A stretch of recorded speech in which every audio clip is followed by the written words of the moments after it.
The auction yard looked the same as it always did at the end of a bad season. Dust humped into windrows against the rails, sun-bleached posters flapping on a single nail, men talking too loud as if noise might drown out whatever whispered in their own chests. I had not come to buy a thing. I told myself that while I tied my horse under the skeleton shade of a dead cottonwood, I told my horse too because he'd learned the truth about me long before I was honest with myself. A man goes where his ghosts drive him, even when he swears he's riding somewhere else. They were selling debts that day. They gave it finer names. Labor bonds, indenture, notes of work for wages withheld. But out here words are just boots with new polish. They crack the same when the weather turns. A foreman from the mine leaned on the gate chewing a sliver of toothpick, and I remember thinking his eyes were the color of jar-lid brine. The town clerk stood on the platform with a ledger and a gavel, and behind him the blackboard said, "Redemption Springs Auction, April 1876. The year written large like it was a blessing. Sometimes a year's just a number you try to live through." I meant to buy salt, maybe a coil of rope, and head back to the ranch before night fell purple over the high country. But then I saw them, 2 girls on the platform where the ledger man liked to put livestock. The older one was holding the younger like she'd take a bullet gladly if it came to that. The older wore a plain dress that had been washed to a tired gray. The younger's braid hung the color of wheat in late sun. They stood straight, not brave maybe, just past the point where fear can find any new ground. Somebody behind me laughed and said, "Dat man finally drank his farm into paper." Someone else said the man had daughters he couldn't feed, and he'd taken to talking to God at the back of St. Bartholomew's until the bottle cut in. I felt my jaw set. There are kinds of hunger that make people sell pieces they never get back. There are kinds of thirst that sell those pieces for them. I shifted my weight and told myself to leave. The horse flicked an ear. I stayed.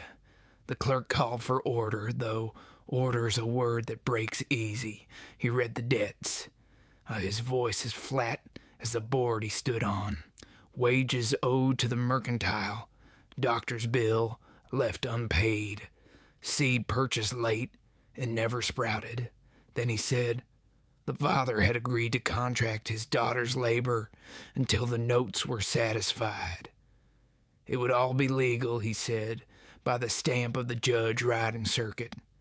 Legal was another boot with new polish.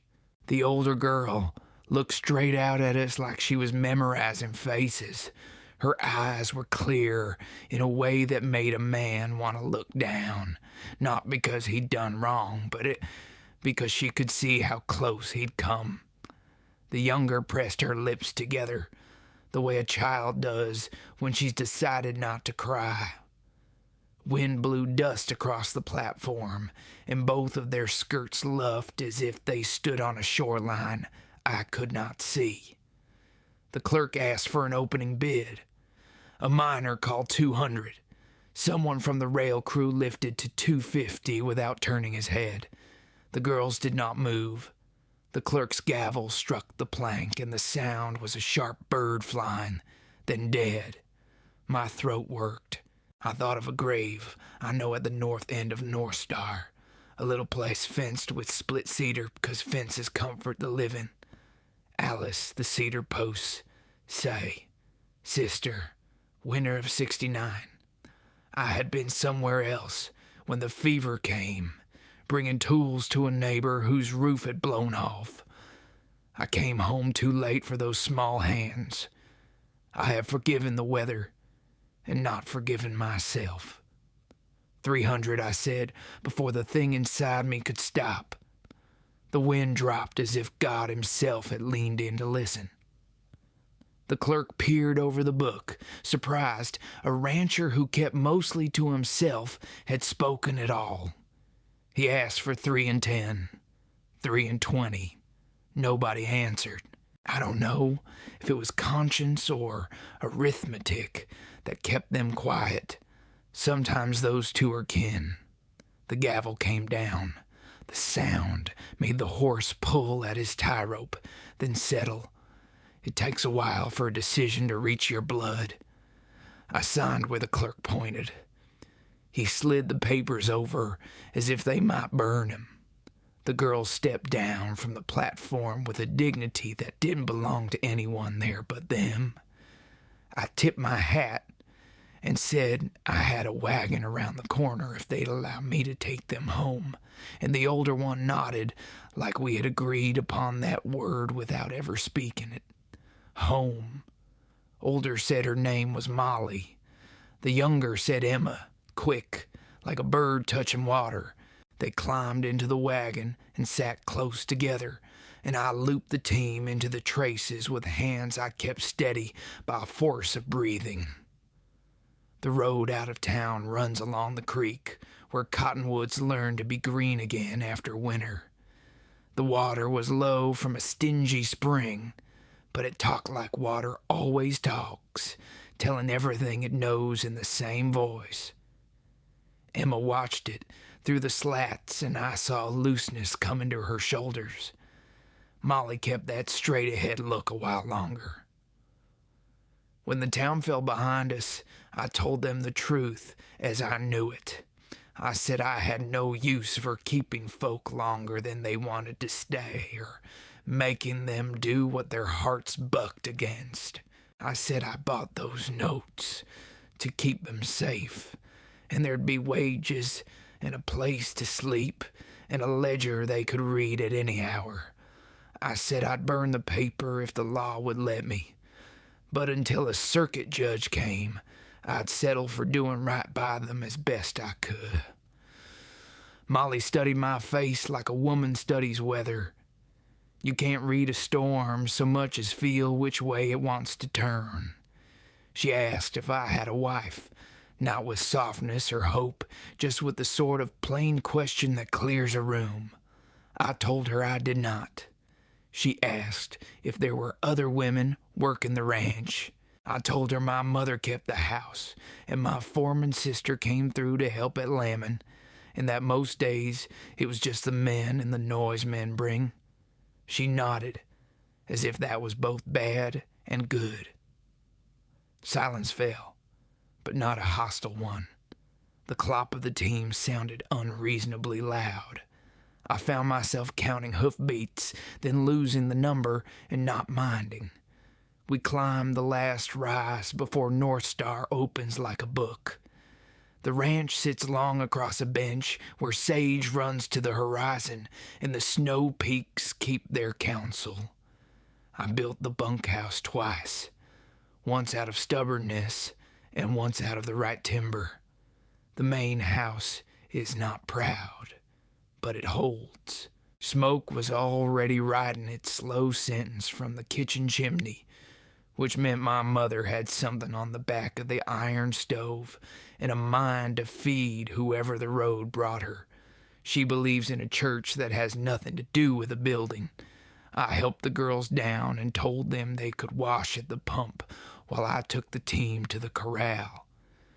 Emma laughed when the pump handle clanked and the water spat cold on her wrist. Laughter is always younger than the body it lives in.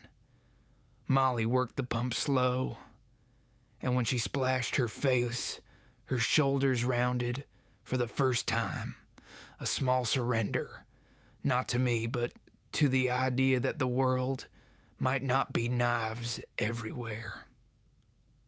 We went inside.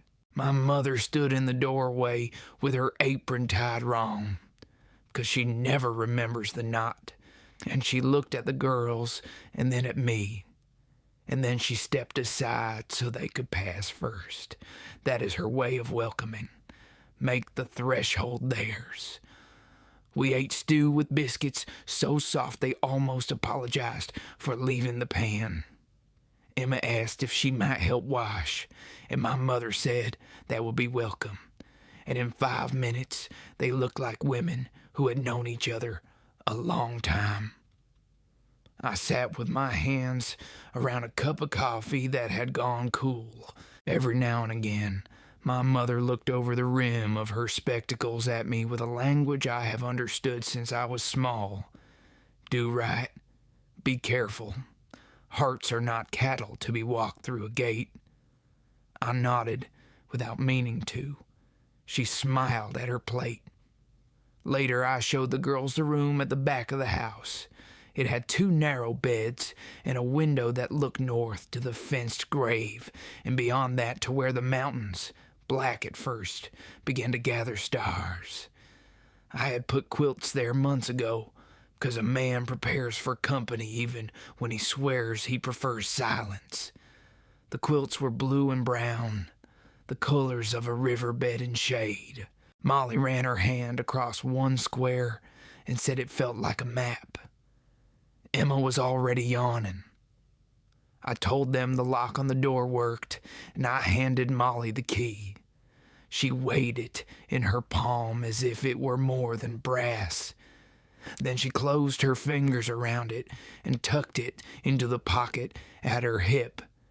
She thanked me with a voice that had not yet decided what it thought of me. I said good night and went down the hall with my boots held in my hand. I slept badly, the way a man does when the past has been stirred by accident and the future, like a colt, is still deciding whether to kick. In the small hours, I got up and walked onto the porch. Night had cleaned the world. The bench smelled of sage, and the creek sent up its patient talking. Far off, a coyote called like something was missing and always would be. I rested my hand against the porch post that still holds a notch from the year I put up the rafters without help. I listened for any sound from the back room and heard none. I told myself they were sleeping, not lying awake counting the ways a stranger might betray them. I told myself I do better than the men who had filled these counties with promises that ended at the first hard thing. When dawn ghosted in, I saddled up and rode the east pasture to check fence. I rode slow.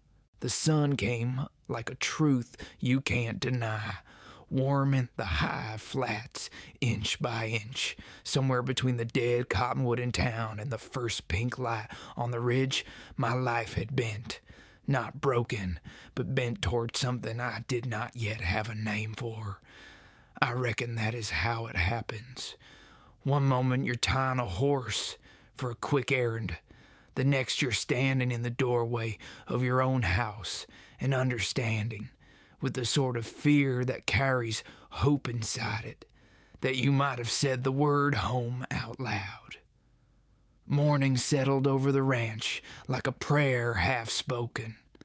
The light came slow and dusty, laying itself across the sage until the whole bench looked washed in gold.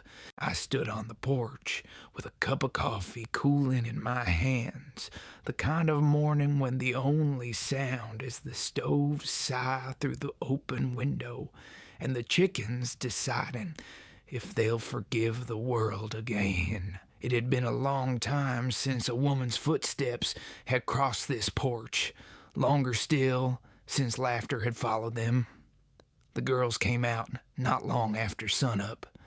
Molly's hair was still damp from washing, combed back in that tidy way that says a person is ready to face whatever waits. Emma followed, rubbing sleep from her eyes. My mother had already set breakfast, flapjacks and apple butter, bacon crisp to a sermon. She believes food is the closest thing we've got to forgiveness. We ate quiet, but the quiet wasn't heavy. It was the kind that lets a soul stretch out its arms a little. After we ate, I took them down to the barn. The air smelled of hay and the last of winter. I told Emma she could help with the hens, and her eyes brightened like someone had just given her a secret. Molly listened while I explained where the tools were, how the stock rotation worked, how the ledgers lined up with the supplies in the shed.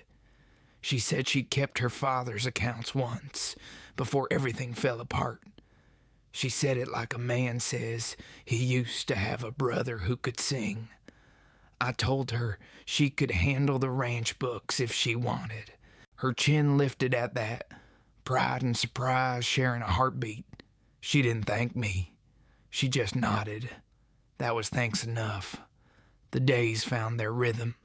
Work, then supper, then the sound of crickets growing brave. Emma learned to ride the mule and laughed each time it decided to stop and think about life. Molly wrote in the ledgers with a steady hand, her script neat as fence wire. My mother would tell her stories about my father, about the winters that nearly took the herd, about the times when North Star was no more than a cabin and a prayer. I'd sit by the stove at night, listening without meaning to, while the house breathed like something alive. I learned the way Molly moved through a room. Quiet, sure, always noticing what needed doing before anyone asked. I learned the way Emma hummed when she was happy, a sound that found its way into the rafters and stayed there. Sometimes, when dusk came purple and soft, I'd see them walking along the fence line together, skirts brushing the tops of the weeds, and I'd think maybe the land itself was starting to believe in them. But there was still the matter of town. Redemption Springs doesn't forget fast, and gossip's a weed with deep roots. When I rode in for supplies, I could feel it before I heard it, the whispers folding over each other like bad cloth. Northrop's got himself a pair of dead girls. Bought two for the price of one. I kept my hat low and my answers shorter than a sunset. I didn't tell the girls what was said, but Molly wasn't the kind who needed telling. One evening, she came to the barn where I was oiling the saddle leathers. The lamplight caught her face in that amber way that makes a man forget he's made of dust and duty. She said they talk about us in town. I told her people out here talk, because silence reminds them who they are. She asked if it bothered me. I said a man can't let rumor be the compass that tells him where to stand. She looked at me a long moment, then said, "You can stand where you please, but we're the ones who pay the price." Her voice wasn't angry, just tired, like she'd already lived through more winters than the sky could count. I didn't have an answer good enough, so I nodded, and she turned back toward the house. That night, I didn't sleep. The wind had come up from the canyon, whirring the shutters, whispering things it had no right to know. I kept hearing her words. We're the ones who pay the price. Maybe she was right. I'd spent my life trying to set right what couldn't be set right, and in doing so I dragged others into the tangle. But then I remembered Emma's laugh, my mother's calm, the way Molly had started humming along with the morning work songs. Maybe some prices are paid forward, not back. A week later, my mother suggested the girls come into town for the church social. You can't let dust settle on decency, she said, and folks can't talk behind your back if you're standing right in front of them. I told her it wasn't a good idea. She told me to polish my boots, so I did. The church sat at the far edge of town where the prairie first begins to lean into hills. The bell had been cast in Kansas, and it still carried that foreign shine. Inside, lanterns hung like captured stars, Emma wore a pale blue dress my mother had altered from one of her own. Molly's was cream-colored, simple but honest. When we stepped inside, the talking paused, just a breath too long. Then Reverend Hill cleared his throat, and the world remembered its manners. They played waltzes, and the young men circled like flies around honey. Emma danced twice before the hour was done. Molly stayed near the punch table, hands folded. I stood by the doorway, trying to look like part of the timber. Then old Celis Porter came up, a man who smiled without reason and never for the right one. He said he hadn't expected to see me parading my purchases. He said it loud enough for the laughter to follow. I told him he ought to be careful with words that cheap. They might buy him a beating. He smiled wider, said he didn't mean offense. I said offense didn't care either way. Then Reverend Hill's wife asked Molly to help with the refreshments, and the air lightened again. But I could feel something under my ribs that wouldn't leave. Later that night, back at the ranch, Molly stopped me by the porch steps. The lantern between us made her eyes look like burnt honey. She said, "You shouldn't have spoken to him that way." I said, "A man defends what he believes in." She said, "Then believe in something worth defending." The words hit harder than any fist. She turned and went inside, and I sat on the step until the stars lost their edges. Work filled the next days, as it always does when talk fails. Spring calves came early, and the fields asked more hands than we had. Molly worked from dawn till the lamps burned low, ledger balanced on her knees, numbers whispering themselves into order. Emma grew freckles and confidence by equal measure. My mother hummed the old hymns, off-key and true. And me, I found myself looking for Molly more than I should, not for the shape of her, but for the sound of her voice when she forgot to guard it. One evening, she caught me at it. She was standing by the corral, the last of the sun behind her. She said, "You look at me like you're trying to remember something you never had." I said maybe that's exactly what I was doing. She smiled, small and sad, then looked away toward the hills. Don't try to save me, Quinn," she said. "Just let me learn what freedom feels like." I wanted to tell her that was all I ever wanted, but the word stuck. So I touched my hat, turned, and went inside before she could see whatever truth my eyes might have given away.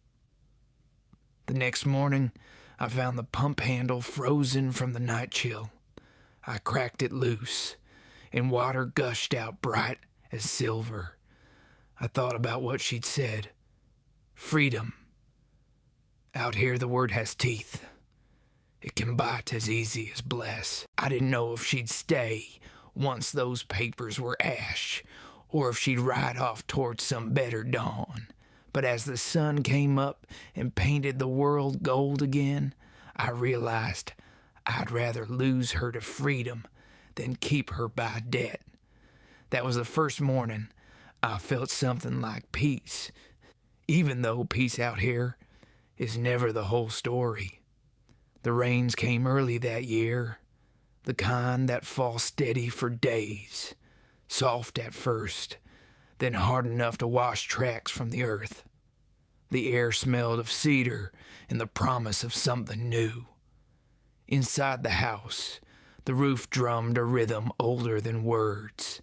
I sat by the stove mending tack, the leather creaking under my hands, the fire whispering about storms and time. It was the sort of afternoon when a man's thoughts wander places he usually keeps locked away. Molly was at the table, writing in the ledger. Her hair had come loose in one place, a small strand sliding down to rest against her cheek. Emma was sewing a tear in her grass, tongue caught between her teeth in that look of pure focus children have before the world teaches them hesitation. My mother moved about the kitchen, humming something that might have been a hymn or just the sound of contentment. Outside, thunder rolled like an old horse clearing its throat. I looked at Molly and thought how strange it was that a house could feel like home again. Not since before Alice had the walls seem to breathe. Maybe it was the sound of her pencil, the quiet purpose in her shoulders, or the way the firelight softened every edge it touched. Whatever it was, it settled something restless inside me. She must have felt my gaze because she glanced up and caught me watching. Neither of us looked away quick enough. She smiled then, faint but real, and that small curve of her lips stayed with me longer than I'd admit. When the rain eased, we went out to check the barn. The smell of wet hay and horses filled the air, that mix of earth and sweat that always feels honest. Emma ran ahead, splashing in puddles, her laughter bouncing off the tin roof like music. Molly followed slower, her skirts darkening with each step. She ran her hand along the stall doors, talking to the horses under her breath as if she knew their secrets. I watched her from the doorway, the lamplight behind me catching the mist that rose off the ground. For a moment, everything, the mud, the rain, the weight of memory felt like it belonged to something larger than regret. That night, when the house was quiet, I sat by the window in my room, watching lightning split the sky. I thought of the day I found the girls, of the choice I'd made without meaning to. Sometimes I wondered if I bought them out of mercy or guilt, maybe both. The world had taken too much from too many, and I'd been part of that silence that lets it happen. Maybe this was my penance, to give back a little, to protect what others had broken. There was a soft knock at the door. I said, "Come in," and Molly stepped inside, wrapped in a shawl. She said the wind was keeping her awake. I poured her some coffee from the pot on the stove, still warm enough to do some good. She took it and sat across from me. The lamp threw a slow light between us. She said she'd been thinking about leaving when spring came, maybe finding work in Cheyenne or Denver. I asked if she thought the world would be kinder there. She smiled without humor. "I don't think the world cares where I am, Mr. Northrop," she said, "but I'd like to choose where I stand in it." Her words settled like stones. I told her I understood, that choosing where you stand is about all a soul can do in this life. She looked at me then, the kind of look that sees more than a man wants to show. "Why did you buy us?" she asked, not angry, just searching. I told her the truth. I said I'd seen too much taken from people who had nothing left to lose. I said I couldn't stand by again. She nodded slowly, as if weighing the honesty in it. Then she said, "You talk like a man still carrying a grave." I didn't answer, 'cause she was right. We sat in silence, the kind that speaks its own language. After a while she stood, set her cup down, and thanked me for the roof, the food, the chance to breathe without fear. I told her she didn't owe me thanks. She said maybe not, but gratitude has to go somewhere. Then she was gone, leaving the door open a little, enough for the storm's breath to drift in.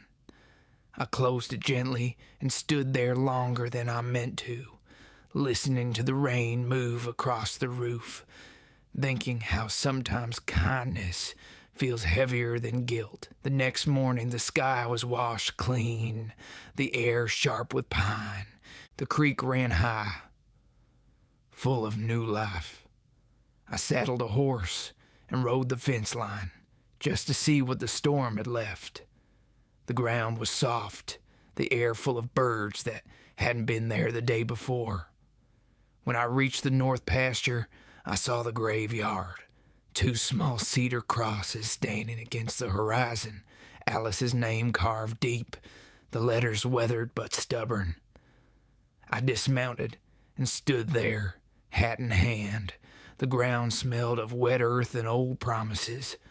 I told her about the girls, about how Emma laughed like she used to, about how Molly's eyes carried that same kind of strength that had once belonged to our mother.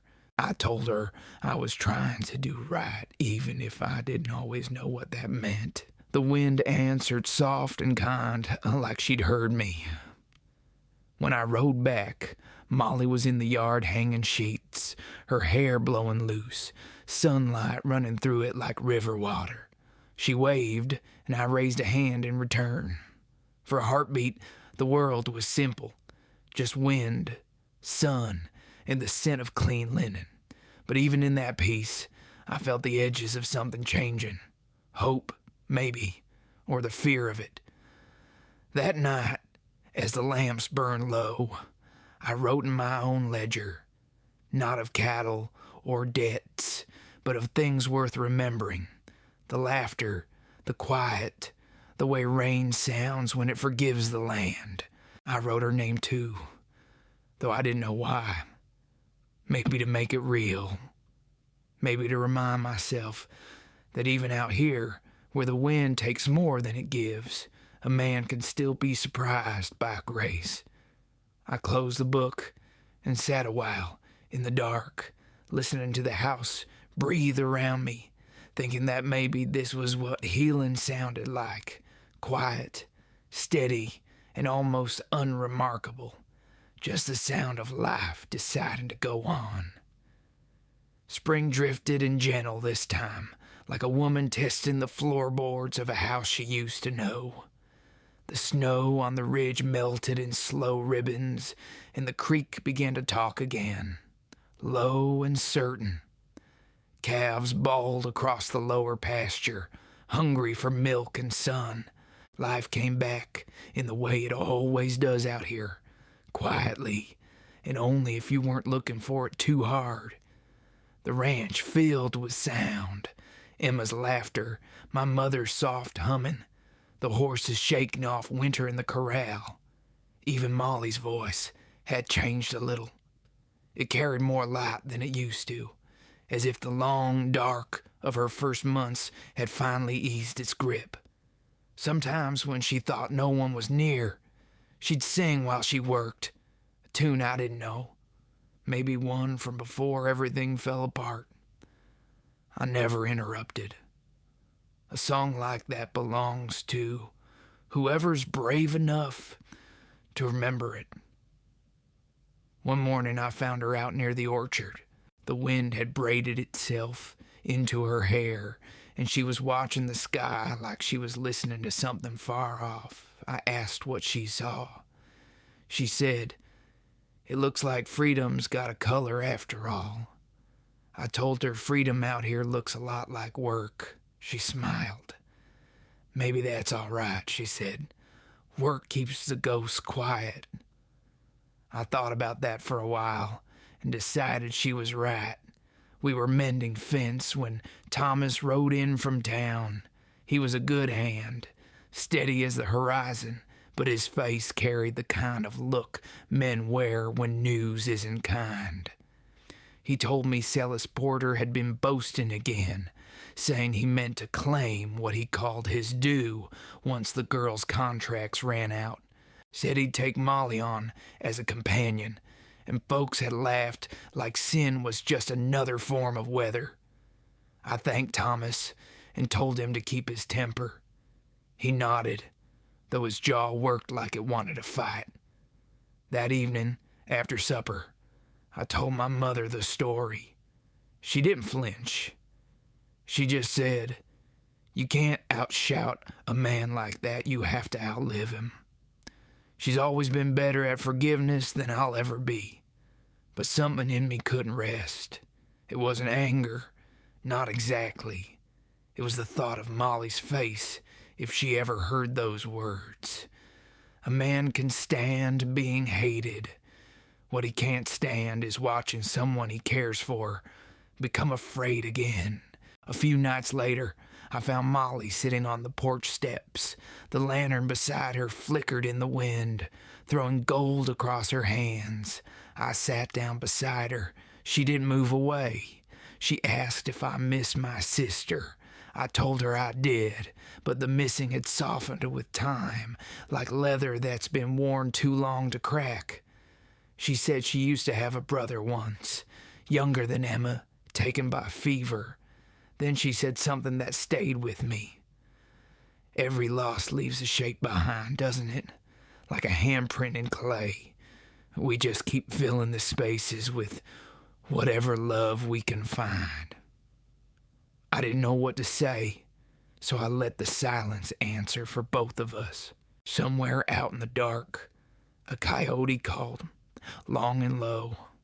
The stars above us were sharp enough to draw blood. I told her the story of the night Alice died, how I'd come back too late, how the snow had already covered the tracks between our house and the neighbors. I told her I still see the lamp I never lit. Molly reached over and laid her hand on mine, light as breath. You can stop running from that night, she said, and you've already outrun it. Her hand stayed there a moment longer, then slipped away. She looked toward the hills. You did save us, you know, she said, not just from them, from the idea that the world is nothing but taken. I wanted to tell her she'd save me right back, but the words caught somewhere behind my ribs. Instead I said, you should never have had to learn what you've learned. She turned, eyes steady. Neither should you. The next day, I rode into town. The sky was clean, too blue for comfort. I found Porter outside the Mercantile, leaning against the hitch rail with that same smirk he wore at the auction. I told him I'd heard his talk, and he'd do well to stop before it got him hurt. He laughed, said he was only speaking truth. I told him truth is like whiskey. Take too much and it kills you slow. Then I walked away, before my temper made a liar of me. When I got back, Molly was waiting by the gate.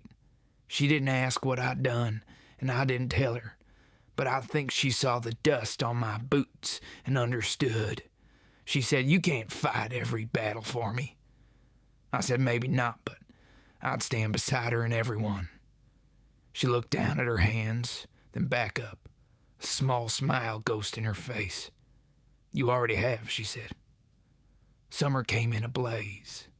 The hills turned gold, the sky wide enough to lose your past in. The ranch thrived, calves fat and grass high.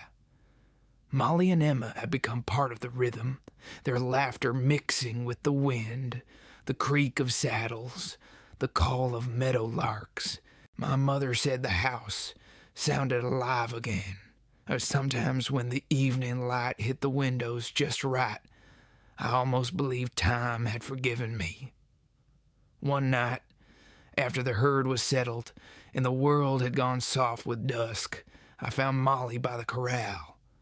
The sky was painted in that fading blue that only lasts a minute, like a breath held too long. She was watching the horses, arms folded, eyes distant. I asked what she was thinking.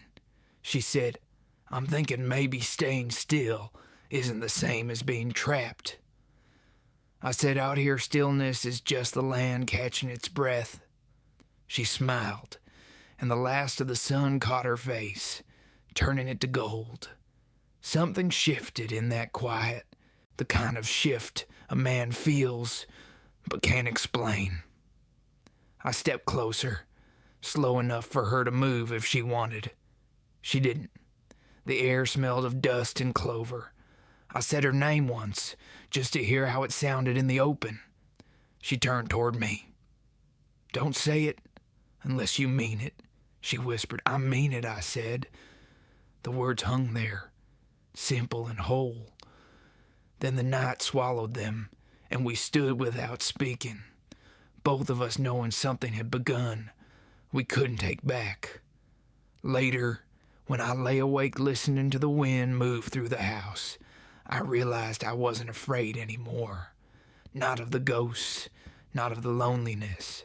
Love had crept in, the way dawn does, slow, unnoticed, until suddenly the world was light.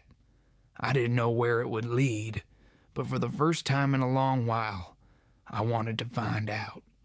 The 4th of July came, like it always does out here, dusty and bright, with the air thick from heat and the smell of barbecued beef drifting across the valley. Redemption Springs liked to pretend it was a town big enough for a celebration. Banners hung from the saloon porch, and children ran wild with paper flags, their laughter sharper than gunfire. It had been a long time since I'd seen that much color against the pale of the prairie. My mother said we'd be fools to stay home. She baked 2 pies, packed fried chicken in a tin, and told us to polish the wagon. Emma wore a new dress she and Molly had sewn, blue with tiny white flowers, and she chattered the whole ride into town. Molly sat beside me on the bench seat, hands folded in her lap, her face quiet but calm. The sun caught her hair where it escaped the braid, and for a moment I almost forgot to breathe. I told myself she was just another passenger heading to town, but the lie didn't sit well. It never does. When we arrived, the band was already playing, the fiddles running wild. People greeted my mother, nodded at me, and looked a little too long at Molly. Some nodded with kindness, others with judgment. And out here you learn to tell the difference quick. I kept my hat low and my smile polite. The world has its own way of watching a man. Reverend Hill gave a speech about freedom, his voice booming against the church wall. The land is free. The people are free, he said, and for a heartbeat I thought about Molly beside me, her hands clasped, her lips moving along with the prayer. I wondered what the word freedom meant to her now. To me it had always meant distance, a horizon I could ride toward, a quiet I could hide inside. But lately, when I heard the word, I thought of her laughter in the house, of Emma's voice echoing down the hall. Freedom, I was learning, might not be about the open range at all. It might be about staying when every part of you wants to keep riding. After the speeches came the dancing. The band struck up a waltz, and couples moved to the open square.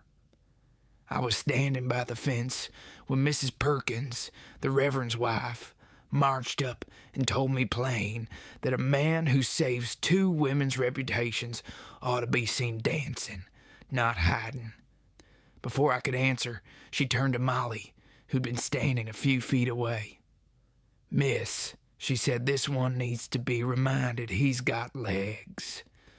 Molly laughed, the sound light and real, and said she'd do her best. And just like that, we were on the floor. The fiddle carried us into the night. I placed my hand against the small of her back, and she didn't flinch. Her palm found mine, and for a moment the noise of the crowd fell away. We moved slow, steady, like the rhythm had been waiting for us. She looked up once, and her eyes caught the lantern light, soft as candle flame. I felt the world shift under me. When the song ended, we didn't speak. We just stood there, breathless, like 2 travelers who'd found the same road without meaning to. Later, as the fireworks began, Emma sat on the wagon rail beside my mother, her eyes wide with wonder. Molly and I stood a little apart, the sky lit in bursts, red, then gold, then gone. She said, "They're beautiful, but they die so fast. I said, most beautiful things do. She turned her face toward me, close enough that I could see the reflection of the fire in her eyes. You talk like a man waiting for something to end, she said. I told her maybe I was. Then stop waiting, she whispered. Start living. We drove home, under a sky still trembling from light. Emma fell asleep against my mother's shoulder, and the only sound was the creak of the wheels and the steady clop of hooves. Molly looked out toward the horizon, her profile etched against the moon. I wanted to say something, anything, but the words wouldn't come. Some feelings are too wide for language. When we reached the ranch, I walked her to the porch. The air was thick with the scent of sage. She turned to me and said, I haven't danced in years. I said, then I'm glad I was there when you remembered how. She smiled, the kind of smile that feels like a door opening somewhere you thought was brick shut. Then she said, good night, Quinn. Her voice lingered long after the door closed behind her. I sat on the porch steps till the stars dimmed, thinking about what she'd said. Stop waiting. Start living. Out here we measure life in seasons, in herds, in the slow work of holding things together. Maybe that's living enough for most. But now, every morning when I saw her by the pump or heard her laughter through the open window, I felt something grow inside me that didn't belong to survival. It was smaller than love, quieter, but truer for it. And I knew if I didn't name it soon, it would take root anyway. 2 weeks later, the circuit judge rode through town. I went to meet him at the post office, the contracts folded in my coat pocket. He was a thin man with tired eyes and ink-stained fingers. I told him what I'd done, how I'd bought the notes only to keep them from worse hands. He studied the papers, then looked at me like he'd seen this kind of thing before. You want them voided? He asked. I said yes.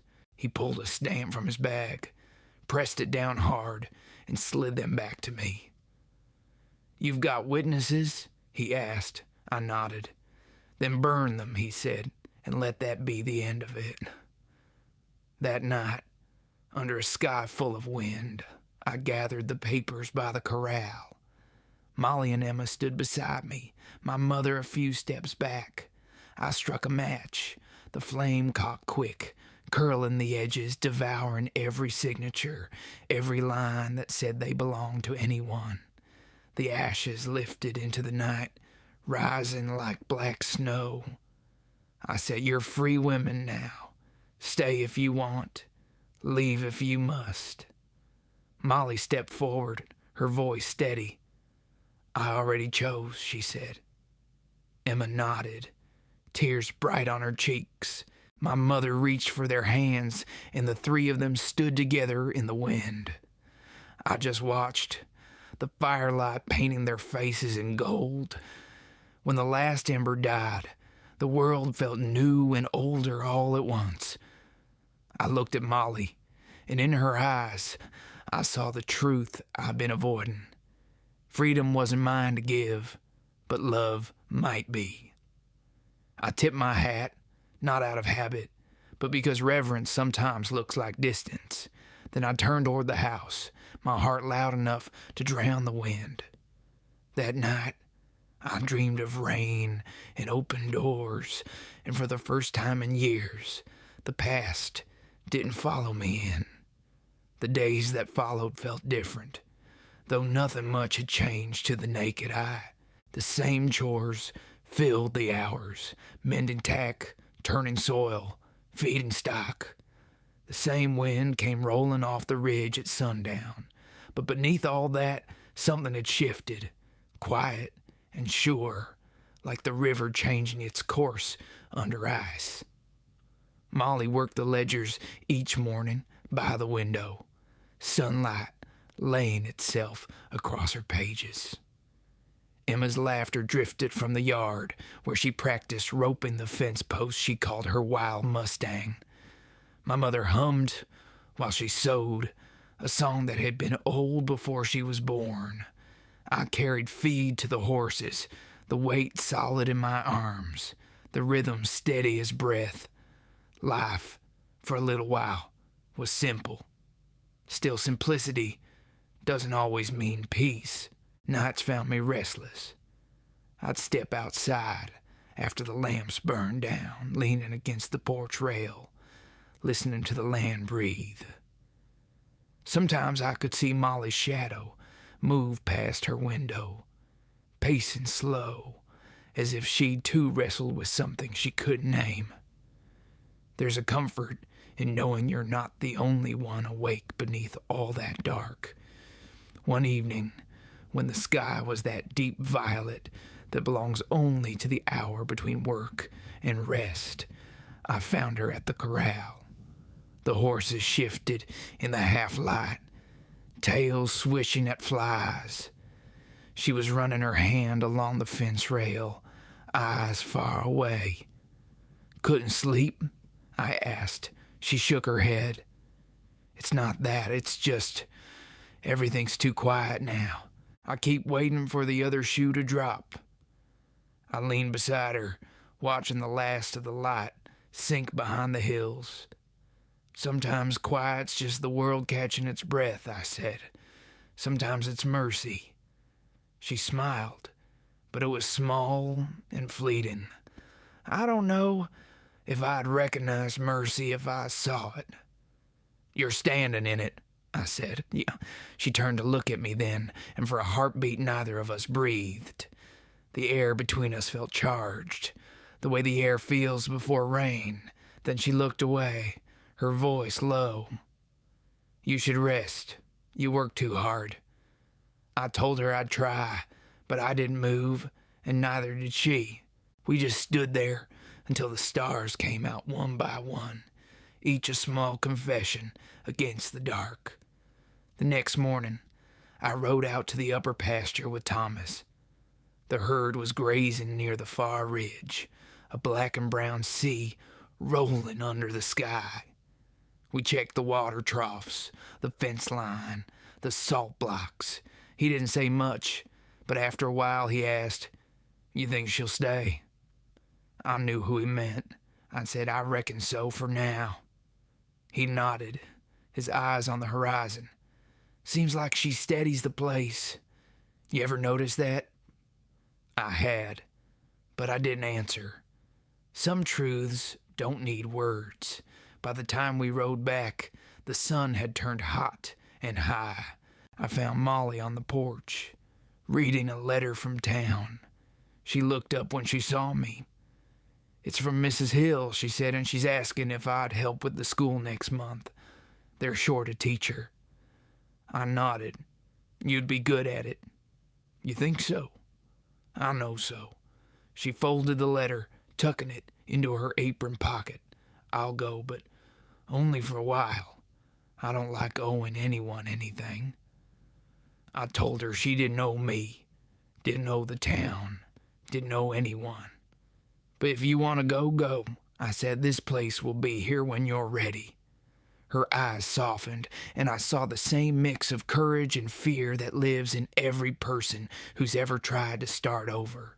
"You say that like you've done this before," she said. "I have," I told her, "more times than I wanted." She smiled, a little crooked. "And did you ever find what you were looking for?" I thought about it. The fields stretching out behind me, the way the house glowed warm through the windows. "Maybe I already have," I said. The next weeks passed slow. She left at dawn one morning, riding Emma's mule into town. I watched from the ridge until the dust swallowed her. The ranch felt hollow after that. My mother filled the air with stories to keep Emma busy, but I could feel the missing everywhere. In the empty chair by the window, in the quiet at supper, In the stillness of the nights, I kept myself working, as men do when they don't know what else to do.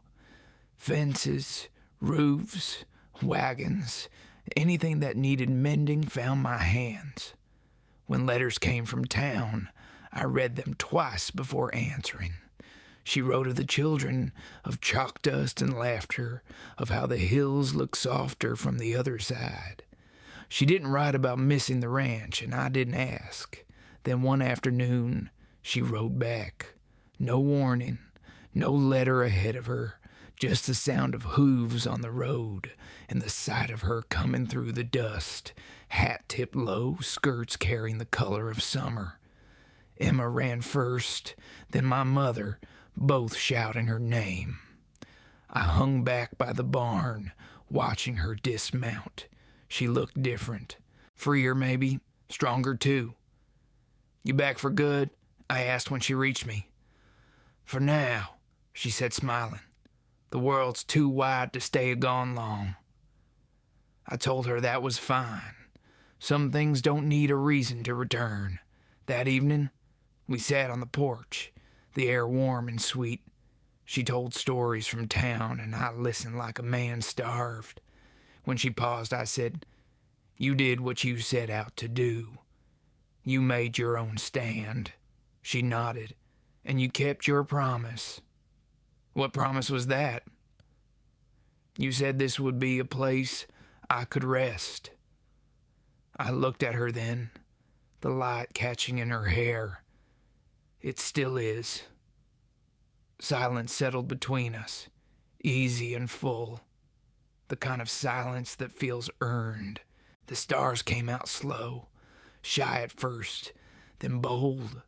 The crickets began their hymn. And there in that small stretch of night, I realized something simple and sure. Love doesn't always come with thunder. Sometimes it comes like this, quiet, certain, patient as the prairie. I reached for her hand. She didn't pull away. Autumn slipped in the way old friends do without fuss. The hills turned the color of tarnished gold, and the sky stretched wider as if it, too, needed room to breathe. The mornings came cold, the kind that makes a man grateful for coffee and fire. Work slowed to the rhythm of harvest and repair, mending fences before snow found the cracks. Molly stayed. She said nothing about it. Just took to her days like she'd always belonged. Sometimes I'd see her with Emma, gathering apples from the small orchard, their laughter carrying down the hill. Sometimes she'd sit with my mother, both of them sewing while the lamp painted the table in a pool of honey-colored light. The sound of it all, needle through cloth, kettle on the stove, faint hum of an old hymn, settled me more than whiskey or prayer ever could. There are moments a man doesn't see coming. One of them is the moment he realizes he's happy. It happens quiet, like a door opening in another room. You don't even notice the air change until you catch yourself smiling for no reason. That was me, standing at the barn one morning, sun on my shoulders, and the thought just came. I am happy. I almost didn't recognize it. That afternoon, I rode to the creek to check the dam. Molly came along saying she wanted to sketch the cottonwoods before the leaves were gone. The trail was soft from yesterday's rain, and our horses moved slow, their breath visible in the cooling air. She rode ahead a little, her skirt gathered up, the wind catching the ribbon in her hair. I remember thinking she looked like she belonged to that landscape, not separate from it. We reached the creek just as the sun dipped low. The water moved lazy, catching the light in thin silver lines. Molly dismounted and sat on a fallen log, sketchbook open, pencil in hand. I stayed back, giving her space, watching the way her hand moved over the page. She didn't draw like someone chasing beauty. She drew like someone remembering it. After a while, she looked up and said, "You ever think about what might have been, Quinn?" "All the time," I said, "but I try not to live there." She smiled faintly. "That's the trick, isn't it? I'm not living there." I sat beside her. The air was still, except for the creek's low whisper. "You regret coming here?" I asked. "No," she said, "I regret the things that made it necessary, but not here, not you." Her eyes met mine then, steady, clear, the kind of look that doesn't ask permission to stay. I felt something move in my chest, old pain making room for new grace. I wanted to tell her how she brought the sound of life back into my world, but words like that don't fit easy in a cowboy's mouth, so I just said, "Good." We rode home slow, lantern light spilling from the house windows ahead. The smell of stew met us at the porch. My mother had left the door open, the way she always did when she was hoping for company to wander in. Inside, Emma was setting the table, humming that tune she'd learned from Molly. The three of us ate together, laughter rolling easy between bites. I hadn't known peace could sound like that. Later, when the house was dark, I found myself out by the corral again. The stars were sharp, the wind cool. Molly came out too, a shawl around her shoulders. We stood side by side, not saying much. After a while she asked, "You ever think ghosts get tired of haunting us?" "Maybe," I said. "Or maybe they just wait till we're ready to listen." She nodded. "And what do they say when we finally do?" "Depends on the ghost," I told her. "Mine tells me to stop running." She smiled then, small but sure. "Maybe you already have." I looked at her and realized she was right. For years I'd been running, from guilt, from memory, from anything that might ask me to stay still long enough to feel. But standing there, shoulder to shoulder under that wide western sky, I knew I wasn't running anymore. I was home. Winter came soon after. Snow fell in slow, deliberate flakes, blanketing the ranch in quiet. The cattle bunched close, and smoke rose from every chimney like the world exhaling. We worked through it side by side, Molly and me, our hands raw from cold, our laughter clouding in the air. One night, after a long day digging the barn doors free of ice, we sat by the fire. Emma had gone to bed, and my mother was knitting in her chair. The flames painted Molly's face in amber. She was telling a story about a stray dog she'd once fed in the alley behind the mercantile, a creature all bones and stubbornness that followed her for weeks until it vanished one night. "I think about that dog sometimes," she said softly. "How maybe all it needed was a little kindness to stay." I said, "My, sometimes kindness is what sends a thing free." She looked at me then, and the silence that followed wasn't heavy. It was full. My mother's knitting slowed, her eyes kind but sharp, knowing more than she let on. I finished my coffee and set the cup down. "I'll check the firewood before bed," I said. When I came back inside, Molly had gone to her room. The lamp under her door was still burning. I stood there a moment, hand on the frame, then turned toward my own room. The floor creaked softly, the old house talking to itself. Lying in bed, I listened to the wind pushing against the windows, and I thought about that dog, about grace, about the strange mercy of being allowed to love again. Somewhere down the hall, her light went out. I didn't sleep for a long time, but when I did, my dreams were quiet. By February, the world had gone white and still. The days were short and clean, the sky the color of tin. Snowdrifts climbed the fences, and the sound of our boots across the porch was the only thing that reminded us time still moved. I've always liked winters out here. The hush, the way even the wind seems to kneel. But this one felt different.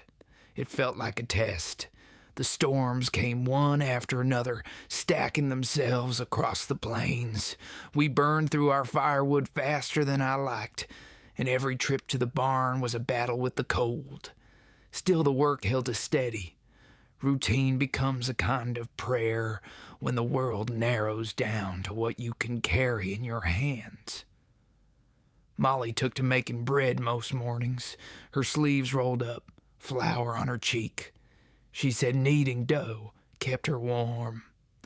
Emma learned to spin yarn from my mother, her laughter winding through the quiet.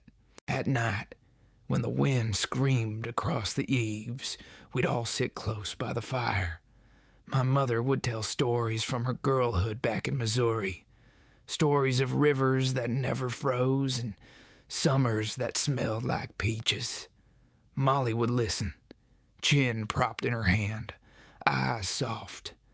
I watched her more than I should have, memorizing the way her smile seemed to calm the room.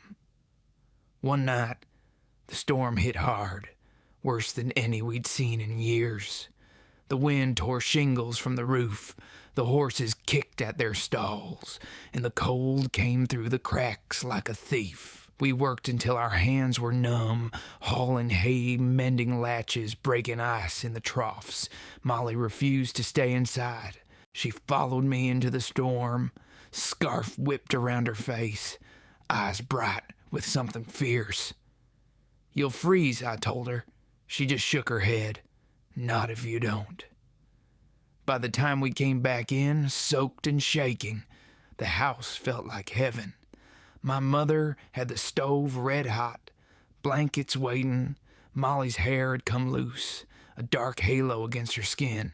She laughed, tired, breathless, alive. "We saved them," she said, meaning the horses.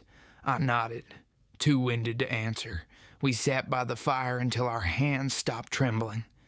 After Emma went to bed, Molly lingered near the hearth, watching the flames. The light danced across her face, catching the silver thread of a tear she hadn't meant to show. "I used to hate storms," she said quietly. "They always took something." I said, "Sometimes they give it back." She turned toward me then, her eyes shining. "You believe that?" "I have to," I said. "It's the only way to live out here." The storm roared again, shaking the windows. She stepped closer, close enough that I could feel the heat from her skin. "You never told me what happened to the girl you lost," she said. I swallowed hard. "There's not much to tell. Fever took her fast. I was gone helping a neighbor. By the time I got back..." I stopped. The words were still sharp after all these years. Molly laid her hand on my arm, light as ash. "You were trying to help someone else, huh?" she said. "That's what you do. You save people and think it costs you nothing." I met her gaze. "It's cost me plenty." She nodded, her fingers curling slightly against my sleeve. "Maybe it's time you let something save you." The silence between us was deep enough to drown in. The fire snapped, a log shifting. Outside, the wind began to ease. I wanted to speak, to tell her what had been building in me since the day I saw her on that auction block, but the words were too raw. Instead, I reached out and brushed a strand of hair from her face. She didn't pull away. "I'm not good at saying things," I said. "Then don't," she whispered. "I'll just stay." I stayed. The storm broke near dawn. The sky cleared slow, revealing a pale light stretched thin over the snow. The land looked reborn, every fence post a monument of ice, every shadow clean. I walked out to the ridge, the air biting at my lungs, and looked back at the house. smoke rising straight for the first time in days. Inside I knew she was probably making coffee, humming that same tune she always hummed when the world had nearly come apart and somehow didn't. I thought of how easy it would be to lose her, how the world doesn't promise anything more than the moment you're in. But for the first time in a long while, that moment felt like enough. The rest of winter passed, slow and kind. Emma took to reading by the fire, her voice lilting over the pages. My mother mended quilts, humming softly, and Molly began painting again. Scenes of the ranch, of the creek thawing, of a lone rider against the dawn. I asked once who the rider was. She said, someone who finally stopped running. When March came, the snow melted into the thirsty ground. The earth smelled new, raw, and alive. One morning I found Molly outside, bareheaded, face tilted to the sky. Feels like the world's breathing again, she said. I told her maybe we were too. That night, we sat on the porch, watching the first stars. The air was soft, a promise between seasons. She leaned against me, and I wrapped my arm around her without thinking. The horizon still held a sliver of light, enough to show the shape of what we'd become. Two people patched together by chance, by loss, by whatever grace watches over fools and cowboys. I said, you and I, don't you ever think the past just wants to rest? She said, mine, maybe it just needs a place too. And I realized then that she'd already given me one. Spring broke open all at once, the kind that sweeps down from the mountains with the smell of wet sage and the sound of rushing water. The land shook off winter's weight, and the grass came back in tender shoots, shy but determined. Every creature on the ranch felt it. Horses restless, calves bawling, even the wind with a different kind of song. Life had decided to begin again, and we followed its lead. Molly took to the fields with Emma, planting rows of beans and potatoes, laughing when the mule tried to eat the seed sack. My mother worked the garden, her back straight as ever, muttering blessings for each sprout. I spent my days on the range, mending the high fence, feeling the sun biting in my neck. It was good work, honest, rhythmic, quiet enough that a man could hear his thoughts and not be afraid of them. One evening, I came back late, the sky bruised with the last of daylight.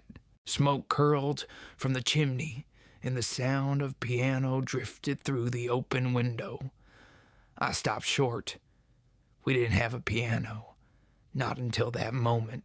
When I walked inside, Molly was sitting at a small upright near the wall, one she'd borrowed from the church for a spell.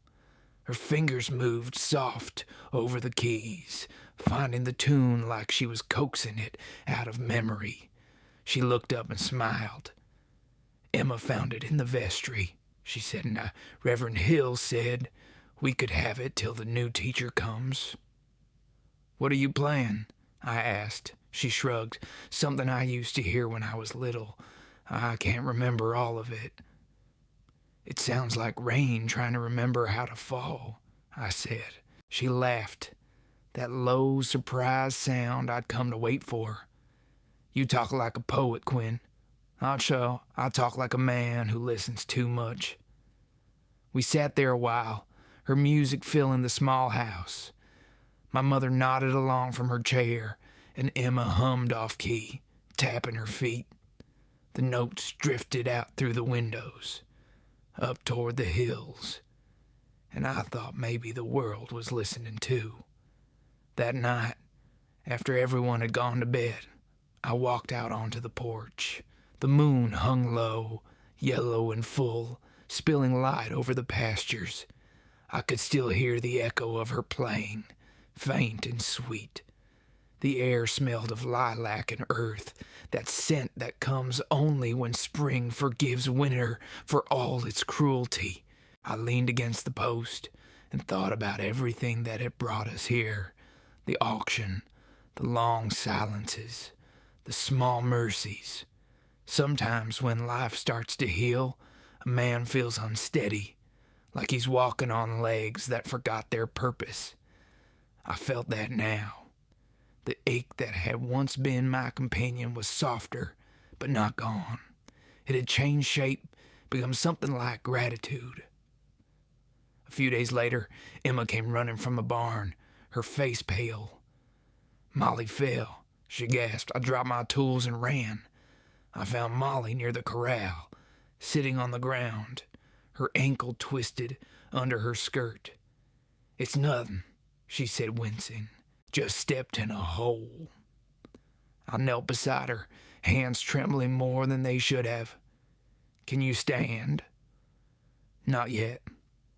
I lifted her easily, carried her back to the house. She protested, but her voice was soft, and I could feel her heartbeat against my chest. My mother fussed with bandages and herbs, scolding us both for our carelessness. Once she was settled in bed, Molly looked up at me. "You worry too much," she said. "I don't worry enough," I told her. For the next week, she was confined to the house, leg propped on a pillow, patience worn thin. Emma read to her, and my mother saw to the chores Molly couldn't do. I checked on her whenever I could, bringing her coffee or fresh air or just a moment of company. She'd pretend to scowl, but there was light in her eyes. On the 6th day, I found her sketching again, paper spread across her lap. "What are you drawing now?" I asked. "The view from this window," she said, "so I remember what home looks like when I'm forced to sit still." I stood behind her, watching the lines form, a stretch of pasture, the distant ridge, the shadow of a man by the barn. "That me?" I asked. "Could be," she said. "Or it could be the man I imagined would walk up that hill one day and not keep walking past it." Her words caught me off guard. "You think I've been walking past?" She didn't look up. Not anymore. The next morning she hobbled to the porch, stubborn as ever, and sat with her coffee. The sunrise was spilling pink across the plains. She took a deep breath. "When I was little," she said, "I used to dream of a house where I could wake and not be afraid of the day. I thought it didn't exist. Now I know it does." I looked at her, sunlight brushing the edges of her face. "You built half of it yourself," I said. "Maybe," she said, "but you made it safe to build." That day, while Emma fed the chickens and my mother kneaded bread, I fixed the last broken slat on the corral. I worked slow, letting the rhythm of the hammer steady me. I knew then what I'd known for months, but hadn't spoken. This woman, this house, this land, they weren't separate things anymore. They were one story, and I was inside it. That night, I went to the study, took out the old ledger where I'd once written numbers and debts. I tore out the first page, the one that had held my sister's name, and set it by the lamp. Then I wrote a new line, clear and simple, Molly Northrup. I sat back and let the ink dry, heart steady in my chest. The wind outside was soft, carrying the faintest hint of rain.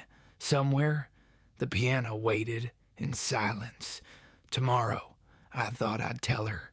Tomorrow, I'd stop carrying the words like a burden and speak them plain. I didn't sleep that night. The air was heavy, full of the kind of stillness that means change is close. I sat by the window and watched the horizon turn from black to gray, then to gold. The first birds stirred in the trees by the creek, and I thought about all the mornings I'd seen come and go, how each one had felt like another chance, and how I'd wasted more of them than I cared to count. But this one felt different. This one felt like the kind that stays. By the time the coffee finished percolating, the house was waking.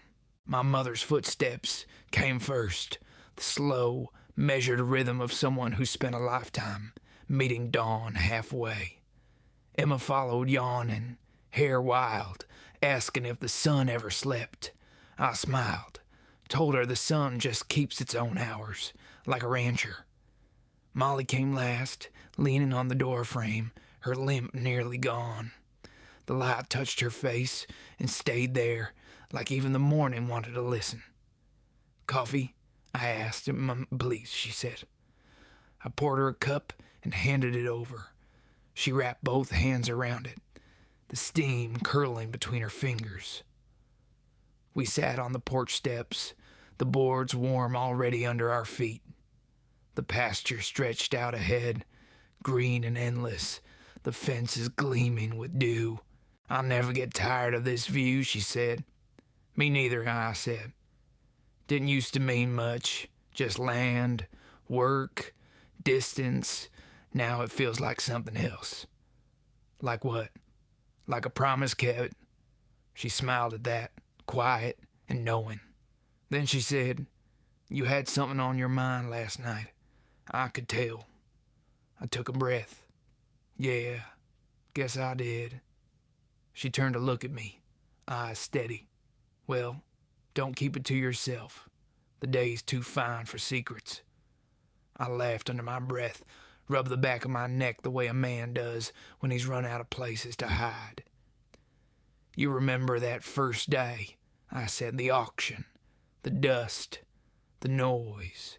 I told myself I was doing the right thing, buying those notes to keep you safe. But truth is, I didn't know what I was doing. Not then. Maybe not even now." She listened, patient, her eyes on mine. "I thought I was rescuing you," I said, "but somewhere along the way, you went and rescued me.